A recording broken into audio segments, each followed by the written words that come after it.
What happened in Oklahoma is deeply troubling. I think we do have to, as a society, ask ourselves some difficult and profound questions around these issues. President Obama on Friday ordering a federal review of the death penalty after an execution in Oklahoma this week that went horribly wrong. When prison officials botched the lethal injection, the convict struggled for life before succumbing to a heart attack, and that grim episode is now fueling a global debate about justice and death. Here's ABC's Pierre Thomas. Torture. That's how Clayton Lockett's attorneys describe the state of Oklahoma's botched attempts to execute him Tuesday night. They say it violated the Supreme Court's ruling that capital punishment must be humane. Witnesses of the execution, which involved the use of a new 3-drug combination, said it was gruesome. He was on the gurney, still writhing, grimacing, making noises. Clayton Lockett was tortured to death. Critics of the death penalty believe the problematic execution will erode the country's support for capital punishment. The public has become more skittish, in part because over 140 inmates on death row have been exonerated since 1973. 18 states have abolished the practice, 6 since 2007. But while support for the death penalty has fallen from 80% in 1993 to 60% in 2013, a significant majority of Americans still believe in it. How else are we going to deal with the cop killers, the baby killers, the mass murderers, and the serial killers? Mark Klass's daughter Polly was raped and murdered in 1993. He has little sympathy for murderers like Lockett, who shot 19-year-old Stephanie Neiman with a sawed-off shotgun and watched as his accomplices buried her alive. This isn't about Clayton Lockett. This isn't about his victimization. This is about a heinous and unforgiving criminal act that he committed against an innocent young woman. Oklahoma turned to a new lethal cocktail after European pharmaceutical companies refused to provide previously used drugs. We had received neither any testing data nor any assurances that the drugs to be used in those executions had been tested. Matters of life and death, crime and punishment, never easy. For This Week, Pierre Thomas, ABC News, Washington. Let's bring this back to the roundtable now. Cookie, let me begin with you. You saw in Pierre's piece still 60% support for the death penalty, yet we've seen a series of botched executions, some moratoriums in some states. And many doctors who won't do them. Who will not. That's the problem with the injections. So is the death penalty days numbered? I don't think so, and I'm sorry about that. I am one of those seamless-webbed Catholics, and I think that that the death penalty implicates us all in the state sponsorship of death.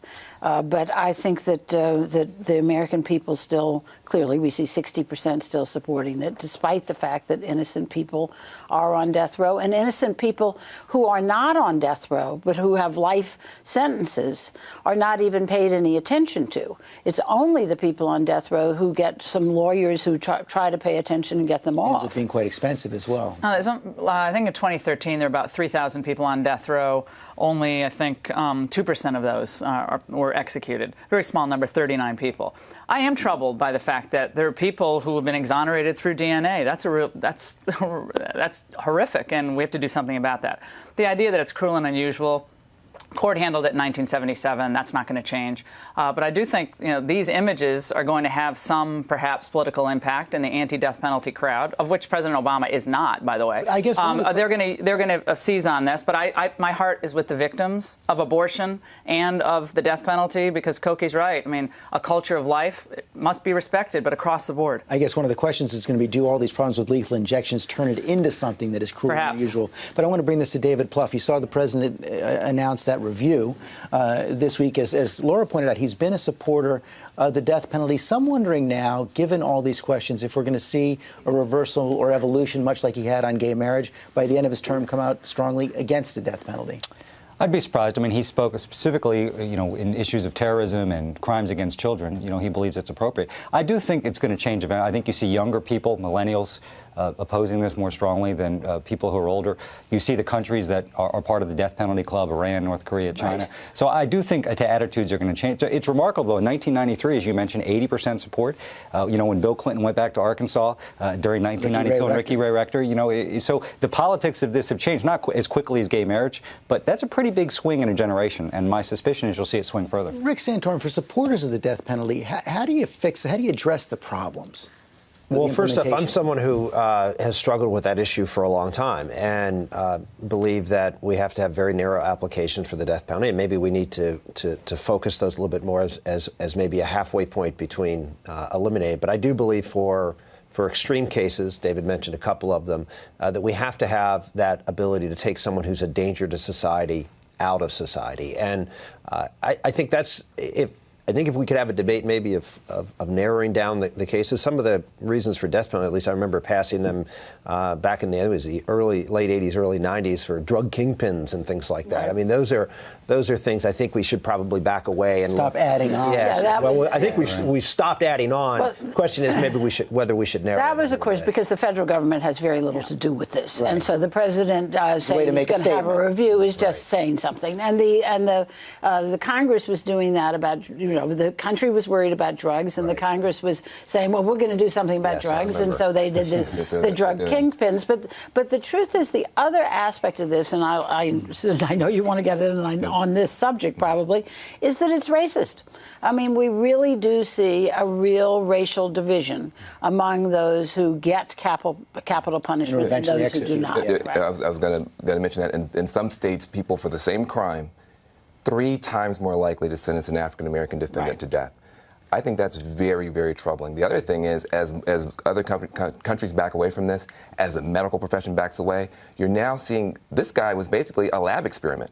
I mean, there was nobody had any clear idea what the cocktail was. They wouldn't tell. So now you've got a situation where you have innocence as a big issue that people are concerned about, race is an issue, and now you're literally just rolling the dice and making up the cocktail to kill people. That, I think, gives the Department of Justice a reason to take a big step back. I think, you know, look, we do have a problem in our culture, a broader culture, a culture of death to some extent. We saw that with the Gosnell case, late-term abortions, the heinous things happening in the womb to children.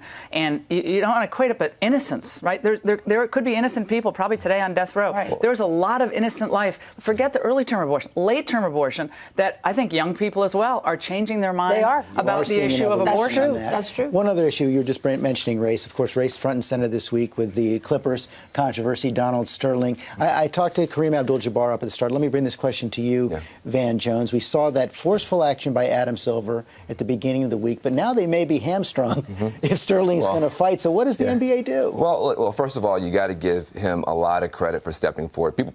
A lot of players were saying they would actually go on strike if something weren't done. So you got to give Silver real credit for stepping forward and dealing with this. But there's a deeper issue here nobody's talking about. You know, there are about 100 teams. You look at basketball, baseball, football.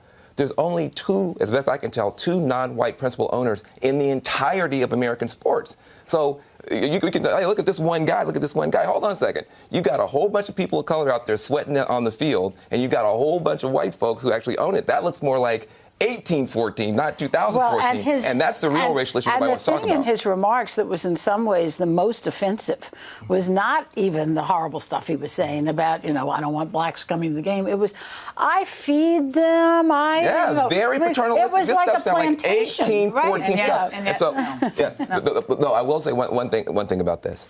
I was very, very proud to see how big the response was throughout American society. Newt Gingrich actually came out, my co-host on Crossfire, and said, you know what? Let's stop this whole billionaires club on ownership. Let the community buy in, like they do with the Green Bay Packers. So I think maybe folks in Los Angeles should buy the team. It was remarkable, Rick Santorum, the way the whole country seemed to rise up like that. It was great. I mean, I think the reaction was uniform. My concern was, where was the reaction from the NBA years ago when they knew this man had these points of view and did nothing? And it's only when it became an issue of money and branding that they actually responded. And I think the NBA has to do some real soul searching about how they handled that and, frankly, other issues that go on in that place. Yeah, I think Adam Silver, you pointed out, he handled it, perfectly, kind of an A+ in terms of crisis management. I think it does raise a lot of issues that have been talked about here today. I think ultimately, though, it was interesting. The reaction was uniform. I think it was across ideological lines, across age lines. It was great. There's also a lesson here, not so much about basketball, but again, John Kerry had a moment. Nothing's off the record anymore. No such thing as privacy at all. No way. The lesson has to be relearned and relearned. George, the one thing is the girlfriend/personal assistant with Barbara says she reveals that, at some point I began to be paid off the books, meaning he now has tax fraud violation. All kinds of new problems. Lots of things happening. Great roundtable. Thank you all very much.